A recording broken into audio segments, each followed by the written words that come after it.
Hello, my dear student.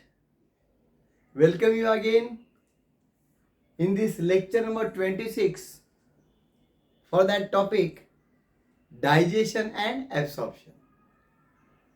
We have been learning regarding the physiology of digestion. We have seen that action in the oral cavity or buccal cavity, then in the stomach, then in the duodenum. We have been learning the digestion in duodenum. We have seen that in duodenum, different types of the secretions are acting on the partly digested food coming from the stomach. And what that partly digested food named, you should remember, its name is chyme. That chyme is acidic because of the HCl present in the stomach. Now when chyme enters into the duodenum, that is the earlier part of the small intestine, then three kinds of the juices get mixed with that because of the continuous muscular action of the wall of the duodenum that we know. And which are that three types of the juices getting mixed there? One is the bile juice coming from the liver and the gallbladder. Other is the pancreatic juice coming from the pancreas. And then intestinal juice produced there inside the intestine. That is also called as what? Succus entericus. Do remember the names. Okay. तो हमने देखा था bile juice is containing the bile salts which are alkaline, and along with the bicarbonates they can neutralize the acidity of that food, that is called the chyme. क्योंकि यहाँ पर duodenum में alkaline medium में ही action होती है enzymes की, and for that purpose alkaline medium should be established there. जो pH वहां पे चाहिए वो 7 से ज्यादा अल्कलाइन नहीं चाहिए, लेकिन 7.8 pH is required there for the action of enzymes there in the duodenum. और बाइल जूस का दूसरा जो काम है वो क्या है? It can also carry out the emulsification of the fats so that the digestion of fats will be easier. तो बाइल के दो फंक्शंस ध्यान में रखो. एक तो क्या है? Bile juice can prepare the required alkaline medium by neutralizing the acidity of the chyme. 7.8 pH is maintained there by bile salts which are alkaline and bicarbonates. ये पहला फंक्शन हो गया, क्योंकि enzymes for the action require alkaline medium, that is provided by bile juice. और दूसरा function क्या हो गया bile juice का? That is called as the emulsification of fats. ये वर्ड ध्यान में रखो, emulsification of fats.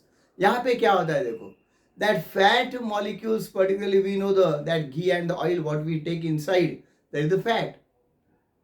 So they are broken down into the small mices there, globules जिसको कहते हैं, and because of that particularly the action of the enzymes like lipase on that micelles can take place quickly, otherwise that would not happen.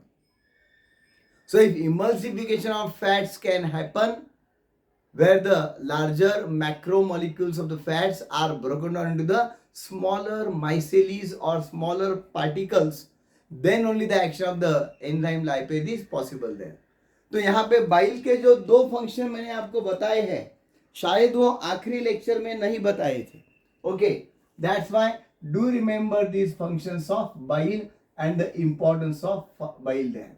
To functions there. Okay, एक तो क्या हो गया उसका, it provides alkaline nature, और दूसरा क्या हो गया, emulsification of fat. Emulsification of fats, where the fat molecules are broken into the micelles so that the action will be easier. तो पैंक्रियाटिक जूस के क्या एक्शन थे हमने लास्ट लेक्चर में देखे, जरूर आप वो वीडियो वॉच करो, that video number 25, that is very important. वहां पे जो प्रोटीन्स का डाइजेशन आगे चलते आया है वो डाइपेप्टाइड्स तक आया था. ओके, और डाइसैकेराइड्स भी तैयार हुए थे from that what is that action of amylase there, pancreatic amylase acting on sucrose, maltose sugar was produced, that is disaccharide. तो अब यहाँ पे आगे चल के आखिरी तक उसका जो कंप्लीट डाइजेशन प्रोसेस है that will be completed there. Finishing actions are now there, and that are given by the enzymes of intestinal juice or succus entericus. ये बार बार कह दो मैं, जहां पर भी अल्टरनेटिव नेम्स है हमको जरूर याद रखना है, क्योंकि उसके ऊपर एमसीक्यू आ सकता है। ओके, तो सकस एंटेरिकस में जो जो एंजाइम्स है कौन से हैं? एक तो डाइपेप्टाइडेज नाम का एंजाइम है। ओके, फिर उसके बाद में लाइपेजेस तो है ही है, देन उसके बाद में जो maltase, then sucrase, then lactase, nucleotidase, nucleosidase, ये अलग अलग एंजाइम्स वहां पर हैं जो अभी इस डाइजेशन प्रोसेस को अंतिम तक ले जाने वाले हैं। तो उनके एक्शंस देखेंगे हम क्या होती है, what are the actions they are giving. Now particularly if we consider dipeptides which are obtained from the action of the trypsin or that particular chymotrypsin on the proteases and peptone, dipeptides were produced. Okay, तो वो dipeptides जो है वो dipeptidase से act होते हैं, that is the enzyme, and that converts that into the amino acid. Amino acids are the simplest protein. Amino acids को मैं क्या कहूंगा? सिंपलेस्ट प्रोटीन, यानी प्रोटीन का जहां तक डाइजेशन होना था वो हो गया। And now amino acid can be absorbed very easily in the intestinal cells, mucosa layer. Okay, वो भी हम देखेंगे। यानी यहां पे अगर हम पूरी चेन देखेंगे तो देखो, सबसे ज्यादा टाइम लगता है प्रोटीन्स के डाइजेशन को। प्रोटीन को स्टमक में कन्वर्ट किया था प्रोटीओजेस पेप्टोन्स में पेप्सिन ने, फिर बाद में ट्रिप्सिन ने कन्वर्ट किया प्रोटीओजेस पेप्टोन्स को, कहा किस हाल में? डाइपेप्टाइड्स में, और डाइपेप्टाइड्स को अभी कन्वर्ट किया है अमाइनो एसिड में। तो एक कंटिन्यूएशन में अगर आएंगे तो बिल्कुल आपको प्रोटीन का डाइजेशन आ जाएगा। ओके, अब दूसरा जो है माल्टोज, डाइसैकेराइड। ये डाइसैकेराइड शुगर है एक्चुअली, दो मोनोसैकेराइड से बनती है और दोनों भी मोनोसैकेराइड यहाँ पे ग्लूकोज होते हैं। That is acted upon bye the enzyme maltase, will convert that into glucose plus glucose, and you should remember that this glucose is the simplest carbohydrate. ये सिंपलेस्ट कार्बोहाइड्रेट हो गया, तो जहां पर ग्लूकोज बनने वाला है उसका मतलब ये है that digestion of carbohydrate is finish. Okay, very simple. फिर बाद में लैक्टोज शुगर आती है।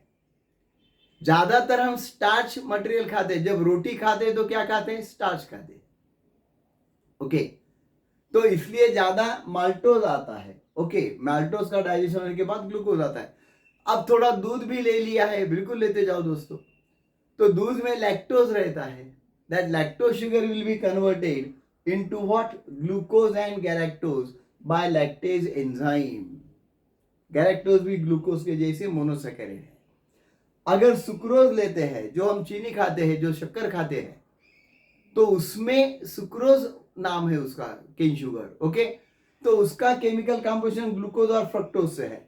So that is broken down by the enzyme sucrase into what? Glucose and fructose, both are the monosaccharide. So here you are finding that the simplest carbohydrates are produced. बाद में ये conversion internally हो सकता है, या पे नहीं हुआ तो भी that can also act as a substrate there for releasing the energy. Then nucleotides are present, they are obtained from that proteins, nucleoproteins. You know, nucleotidase नाम का एंजाइम उसको कन्वर्ट करता है न्यूक्लियोसाइड्स नाम के सिंपल सब्सटेंस में, and nucleosides are now broken down by the enzyme nucleosidase into sugar and bases. हमें मालूम है डीऑक्सीराइबो शुगर पेंटो शुगर होती है या राइबो शुगर होती है। ओके, वो सिंपलेस्ट है, and bases adenine, guanine, thymine, okay, cytosine, like that. ये डीएनए आरएनए जब आप लर्न करेंगे तो बिल्कुल आपको मालूम हो जाएगा। तो ये सिंपल सब्सटेंसेस हो गए which are simplest substances from nucleic acid, and in this way you will find that the digestion is completed. क्यों? above all digestion क्या है? It is the process of breaking down of complex and unabsorbable food material into the simplest and absorbable form. हो गया अभी, ये पूरे simplest आ गए। Protein से आ गए अमाइनो एसिड, कार्बोहाइड्रेट से आ गए शुगर्स, ग्लूकोज, ओके, इससे भी आ गया, और इससे अब मेरे ख्याल से डाइग्लिसराइड मोनोग्लिसराइड जो फॉर्म हुए थे अर्लियर लाइपेज से, they will be converted into the fatty acid and glycerol, and they are the simplest form of fat. Fat material जो है, लिपिड्स जो है, that are completely digested now. Okay, and that will be converted. तो ये simplest form जो food बनता है duodenum में, this process is completed in the duodenum. Okay, the process is completed and that semi fluid is form there.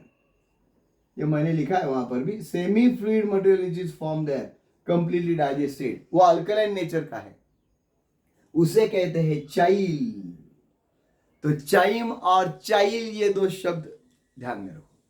Chyme is the name of partly digested food in the stomach that is called as the chyme, that is acidic. And chyle is the name given to the completely digested food in the semi-fluid form there, and that is alkaline in nature. Chyme is acidic, chyle is alkaline. MCQ है.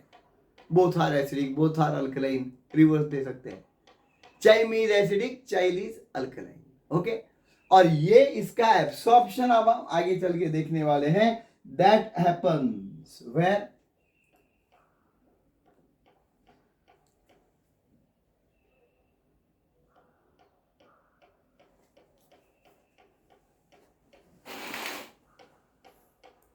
that happens particularly in the jejunum and ileum.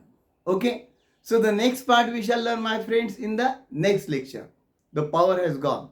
Okay, but almost all part of this lecture is over. I hope you have understood the part very properly. Thanks a lot. We shall meet in the next lecture.